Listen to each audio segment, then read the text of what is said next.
What's up guys, welcome to the Two Wheeled Rider YouTube channel. My name is Mario Orsini and welcome to the second video in the Debrief video series about my most recent trip to Alaska. I just shot this video about 5 minutes ago and then realized I forgot to hit the record button, so maybe it'll go better this time.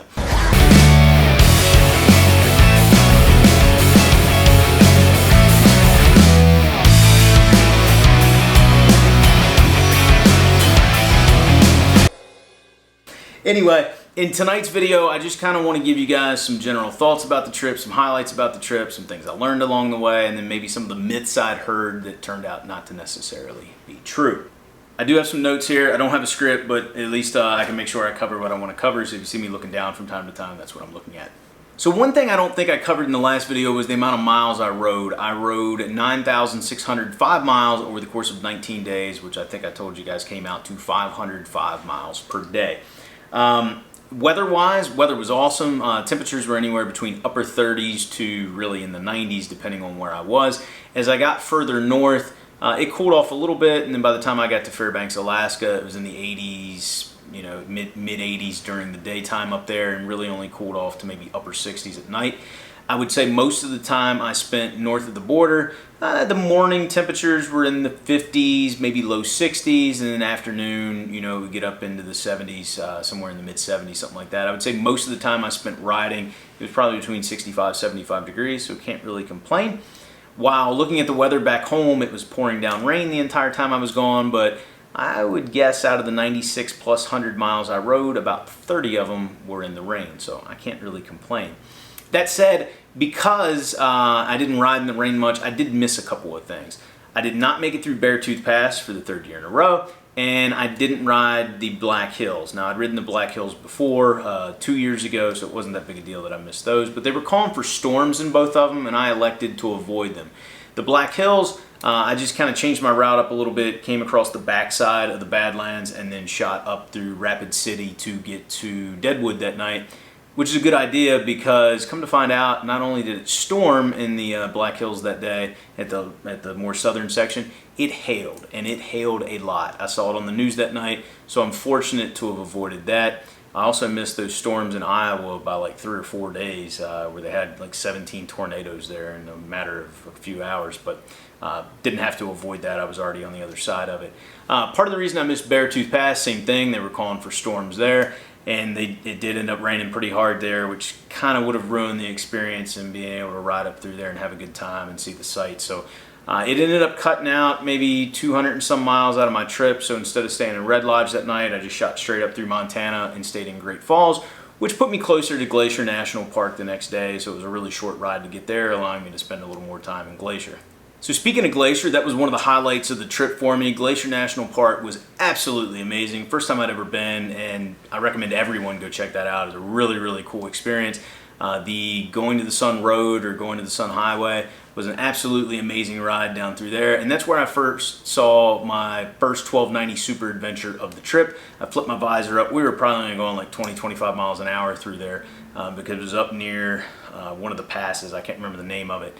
And, you know, I just yelled at the guy. I was like, hey, nice bike. And I didn't have my camera rolling at the time, but I flipped it on a couple minutes later. And just to tell you guys, hey, I just saw a 1290 Super Adventure. And, you know, it'd be cool if that guy followed the channel. Well, I'll be damned if Rick Davenport didn't reach out to me. It was either later that night or the next day. He sent me a message on Facebook.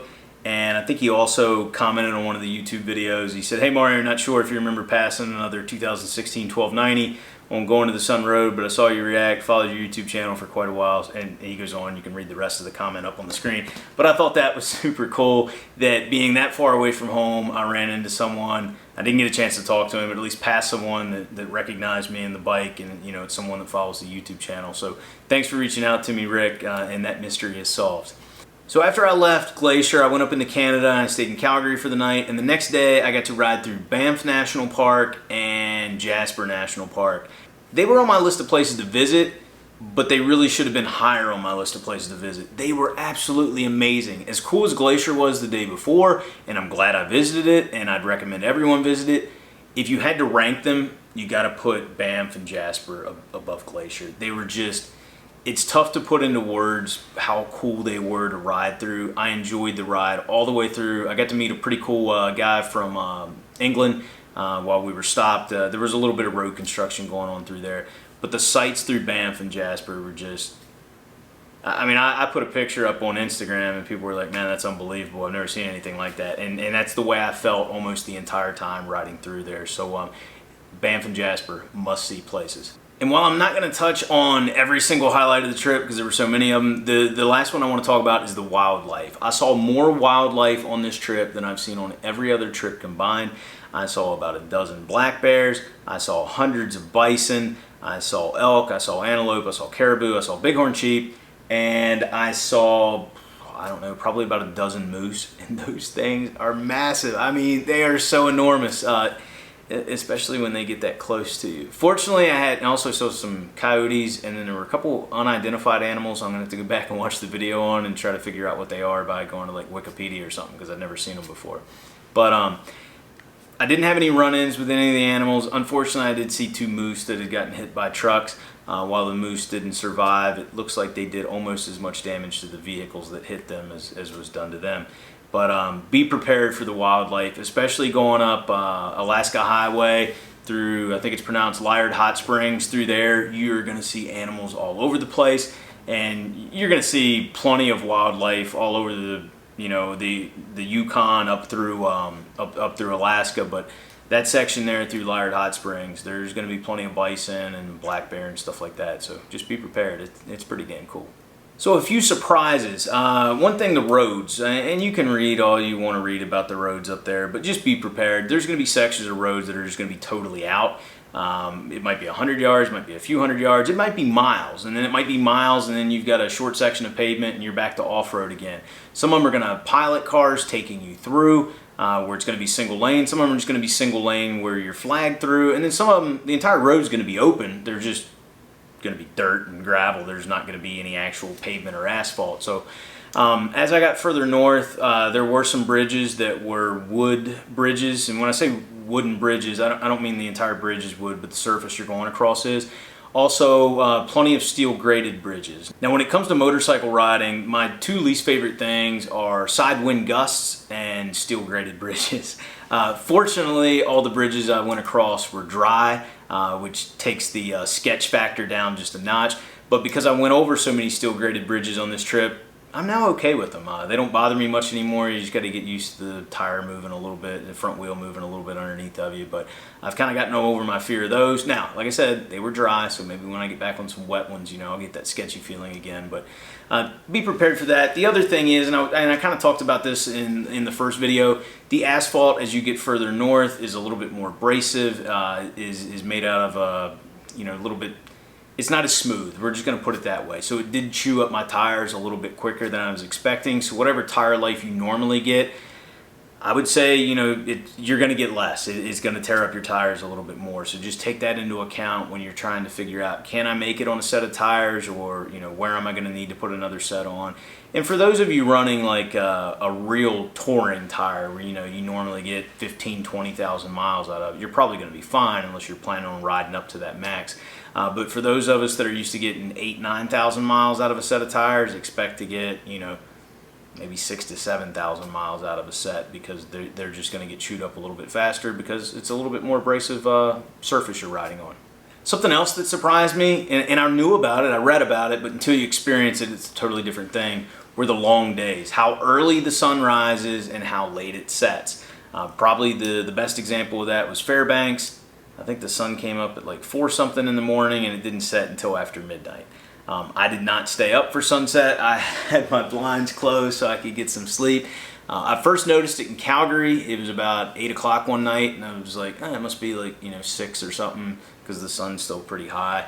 And I realized, no, it's like 8:30 at this point, and the sun's not going to set until about 10 o'clock. And as you get further north, the sun stays up longer and longer. For those of you that live up there, that's probably normal. But for those of us that live, down south of the Mason-Dixon line, I'm not used to that sort of thing. I mean, even at the peak of summer for us, maybe like 9 o'clock the sun sets, something like that. So that took a little bit of getting used to, but it was pretty cool, because if you want to ride longer into the evening, you can, because you've got plenty of daylight. So that's not really going to be a factor in how long you can ride, though you still want to take your endurance into account and don't want to push it too far. So something I'd heard from many people, and not just people on YouTube and stuff, but I read in blog posts and stuff like that, was American Express is not usually accepted in Canada. There's a lot of places that don't take it, which I found to be total BS. I like using my Amex card. I get good rewards points on it, and I've never had any problems. Since I've been a customer of theirs. I can count on one hand the amount of places that I stopped that didn't take an American Express card. So I did bring my MasterCard with me, and I had to use that a handful of times. Fortunately, both my American Express card and my MasterCard have no foreign transaction fees, so be sure to check into that before you travel outside of your home country to make sure that your banks aren't going to kill you on foreign transaction fees, because there are plenty of credit cards out there that won't charge them, and it's going to save you a lot of money in the long run. But yeah, I was able to use my Amex card basically everywhere I went. There's some places in the U.S. that don't take Amex, and percentage-wise, I think it worked out to be about the same in Canada as in the U.S. When I'm just around town, places that won't take it. So really no issue with Amex. Another thing that really surprised me was my cell phone coverage. I have a Sprint cell phone. It can be used in foreign countries. There's no charge for data. There's no charge for text. If I was making international phone calls, I think it was 20 cents a minute, which isn't terrible, and I didn't make many of them. I almost feel like my cell phone coverage in Canada is better than it is in the US. I mean, there are places around my house where my cell phone doesn't work very well. And aside from the most remote areas of Canada, cell phone worked well pretty much everywhere. And basically, once I got back down to Edmonton and started to work my way across back to come back through the Buffalo area, from all those sections, cell phone worked great. And I was just really surprised, because you get to parts of like South Dakota and Montana and stuff where, good luck getting a signal. Where up in Canada, I mean, even more remote areas, and I was still getting great service and pretty fast download and upload speeds.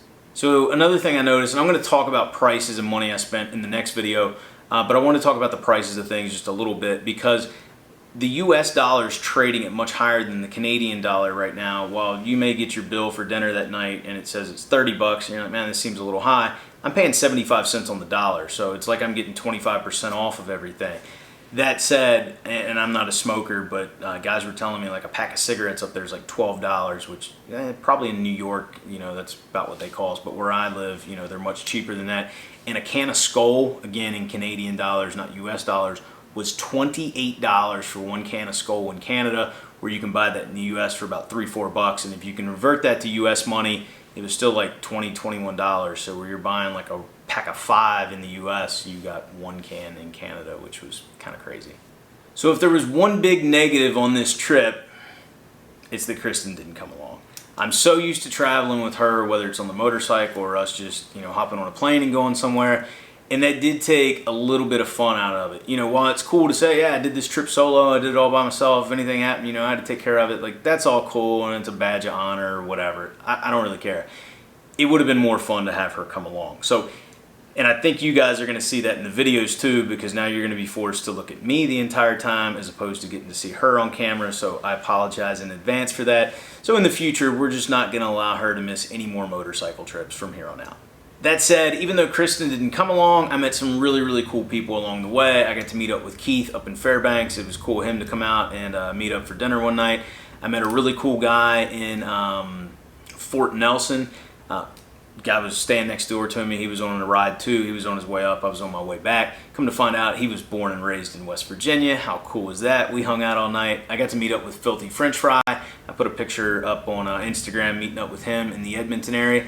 I did miss a few guys because of scheduling conflicts, or I wasn't going to get close enough to them. And then one guy, I already apologized to him because I got messages from you guys on Facebook and Instagram and YouTube and email, and I was trying to keep track of everything, and I just happened to miss his message. I had responded back, but when I'm going back through to looking, who am I going to be close to, I just missed it.